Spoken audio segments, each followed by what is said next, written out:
Hello friends, welcome to our channel box office blockbusters. কথা বলবো বিশ্বনায়ক কামাল হাসান স্যারের ইন্ডিয়ান টু এই মুভির প্রথম দিনে কালেকশন নিয়ে।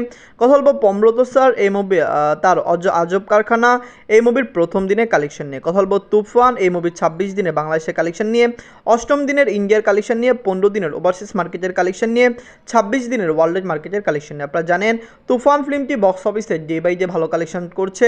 তুফান কিন্তু বর্তমানে ওভারসিজ মার্কেটে ইন্ডিয়ান টু প্লাস কালকি দুইটি সিনেমাকেই টক্কর দিচ্ছে। আপনারা জানেন এর পাশাপাশি আপনারা জানেন আরেকটি ফিল্ম রিলিজ হয়েছে যেটি হলো সারফিরাজ, যেটি অক্ষয় কুমার স্যারের ফিল্ম।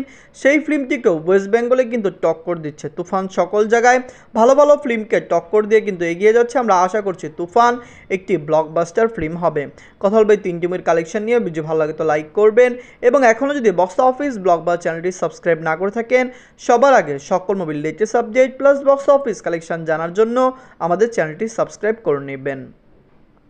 প্রথমত বলবো ইন্ডিয়ান টু নিয়ে বাজছিল 250 কোটি রুপি। লিডার আপনারা জানেন বিশ্বনায়ক কামাল হাসান স্যার। কামাল হাসান স্যার অনেক বড় অ্যাক্টর, তার ভালো ফ্যান বেস পুরো ওয়ার্ল্ড মার্কেটে রয়েছে। তার ফিল্ম মানে একটি ব্লকবাস্টার ফিল্ম, তার ফিল্ম মানে একটি রেকর্ড ব্রেকিং ফিল্ম। এইরকম ফিল্ম যেই ফিল্মটি ইন্ডিয়াতে সবচেয়ে বড় ব্লকবাস্টার হয়ে যায়। আপনারা জানেন বিক্রমের মতো ব্লকবাস্টার তিনি করেছেন, ইন্ডিয়ানের মতো ব্লকবাস্টার তিনি করেছেন, বিশ্বরূপমের মতো ব্লকবাস্টার ফিল্ম তিনি করেছেন। তিনি ইন্ডিয়ার সবচেয়ে ভালো অ্যাক্টর, কারণ তার এক্সপেরিমেন্টাল ফিল্ম না থাকলে তিনি সুপারস্টার রজনীকান্ত স্যারের থেকেও বড় মানের অ্যাক্টর থাকতেন। বলিউড ইন্ডাস্ট্রিতেও তিনি ডেবিউ করার পরে বলিউডেও তার অনেক নামডাক তৈরি হয়েছিল। নিজেদের প্রথম দিনে ইন্ডিয়ান টু ওয়ার্ল্ড মার্কেট থেকে আয় করেছে 82 কোটি রুপি। আপনি জানিয়ে দেয় ইন্ডিয়ান প্রথমে হাইপ না থাকলেও ইন্ডিয়ান কিন্তু অনেক ব্লকবাস্টার হয়েছিল। ইন্ডিয়ান টু এরও প্রথমে হাইপ একটু কম, কিন্তু পজিটিভ রিভিউর সাথে রিলিজ হওয়ার কারণে মুভিটি বক্স অফিসে রেকর্ড আয় করতে পারে। এটি হতে পারে প্রথম তামিল ফিল্ম যেটি 1000 কোটি টাকা প্লাস বিজনেস করতে পারে। কথা বলবো আজব কারখানা বাজলো 2,50,00,000 রুপি। লিডার আপনারা জানেন পমব্রত স্যার প্রথম দিন কমপ্লিট করে নিয়েছে। আপনারা জানেন পমব্রত স্যার কিন্তু তিনি আপনারা জানেন ওয়েস্ট বেঙ্গলের একজন অ্যাক্টর, কলকাতা থেকে এসেছেন, কিন্তু বাংলায় এই ফিল্মটিকে রিলিজ করা হয়েছে। দর্শকরা এই মুভিকে নিয়ে আগ্রহ যেরকমই দেখাক, মুভি মাত্র 5টি সিনেমা হলে রিলিজ হয়েছে, কিন্তু সকল জায়গায় মুভির শো সংখ্যা বেশি। আপনি জানিয়ে দেই সিলভার স্ক্রিন বলেন বা অন্য সকল জায়গায় বলেন, মুভি কিন্তু ভালো শো পেয়েছে। ব্লকবাস্টার সিনেমাসে মুভি 3টি শো পেয়েছে, যার মধ্যে একটি হাউসফুল গিয়েছে। আমরা আশা করছি আজব কারখানা এই ফিল্মটি বক্স অফিসে একটি ভালো আয় করে নেবে। নিজেদের প্রথম দিনে মুভি বাংলাদেশ থেকে আয় করেছে 15 লক্ষ টাকা। মুভিকে কি নেক্সট ওয়েস্ট বেঙ্গল রিলিজ করা হবে কিনা এটি এখন পর্যন্ত জানানো যায়নি, কিন্তু এই ফিল্মটি শুধুমাত্র বাংলায় আজ রিলিজ হয়েছে। দর্শকরা যদি সাপোর্ট করে অবশ্যই আজব কারখানা বক্স অফিস থেকে একটি ভালো আয় করবে। পমব্রত স্যার এর আগেও কিন্তু বাংলাদেশে আরও ফিল্ম করেছে, এটি তার 6ষ্ঠ ফিল্ম। এর আগে তিনি আরও 5টি বাংলা ফিল্ম করে নিয়েছিলেন। এখন কথা বলবো তুফান নিয়ে বাজলো 15 কোটি টাকা। লিডার আপনারা জানেন global superstar Shakib Khan sir, Chanchal Chowdhury sir. তুফান নিয়ে এক্সপেকটেশন বর্তমানে অনেক হাই, কারণ আপনারা জানেন ওভারসিজ মার্কেটের নতুন নতুন লোকেশানে মুভিটি রিলিজ হচ্ছে। আগামী 28শে জুলাই মুভিটি মালয়েশিয়াতে রিলিজ হবে। অনেকে আমাকে বলেছিল মালয়েশিয়াতে নাকি মুভিটি অলরেডি রিলিজ হয়ে গিয়েছে। অফিসিয়াল অ্যানাউন্সমেন্ট আমরা দেখতেই পাচ্ছেন যে মালয়েশিয়াতে মুভিটি 28শে জুলাই রিলিজ হবে। আমরা আশা করছি 28 জুলাই যখন মালয়েশিয়াতে ফিল্মটি রিলিজ হবে, মুভিটি বক্স অফিসে ভালো আয় করবে, কারণ মালয়েশিয়া বাংলাদেশি দর্শকদের জন্য একটি ভালো মার্কেট। সেখানে এই ফিল্মটি ভালো কালেকশন করতে পারে। ইউএসের মতো জায়গায় যেখানে তুফান 1.5 কোটি টাকা প্লাস বিজনেস করেছে, ইউকেতে মুভিটি 50-60 লক্ষ টাকা প্লাস বিজনেস করেছে।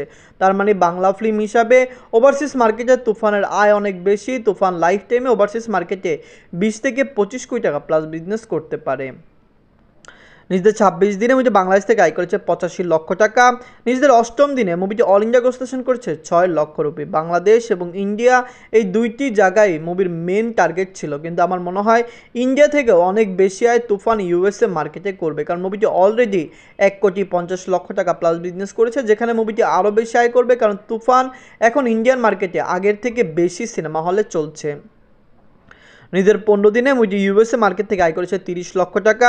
ইউনাইটেড আরব থেকে আয় করেছে 18 লক্ষ টাকা। মুভিটি ইউকে থেকে আয় করেছে 18 লক্ষ টাকা। অস্ট্রেলিয়া মার্কেট থেকে আয় করেছে 14 লক্ষ টাকা। আজকের কালেকশন দেখে আপনারা বুঝতে পারছেন নতুন নতুন সিনেমা হলে রিলিজ হওয়ার কারণে তুফানের ওভারসিজ মার্কেটের কালেকশন কত বেশি আসছে। আমরা আশা করছি তুফান একটি মেগা ব্লকবাস্টার হবে। এটি বর্তমানে অলরেডি ইন্ডাস্ট্রি হিট, শুধু ইন্ডাস্ট্রি হিট নয়, এটির টার্গেট কিন্তু 70 থেকে 75 কোটি টাকা প্লাস বিজনেস করা। নিজেদের 26 দিনে মুভিটি ওয়ার্ল্ড মার্কেট থেকে আয় করেছে 1,71,00,000 টাকা। টোটাল কালেকশন হলো 51,74,00,000 টাকা। আপনারা জানিয়ে দেই, তুফান আজ বাংলাদেশে একটি বড় ধরনের আয় করেছে, কারণ আজ বাংলাদেশ হলো ফ্রাইডে শুক্রবার, এবং শুক্রবারে মুভিটি একটি অসাধারণ কালেকশন বাংলাদেশ থেকে করে নিয়েছে।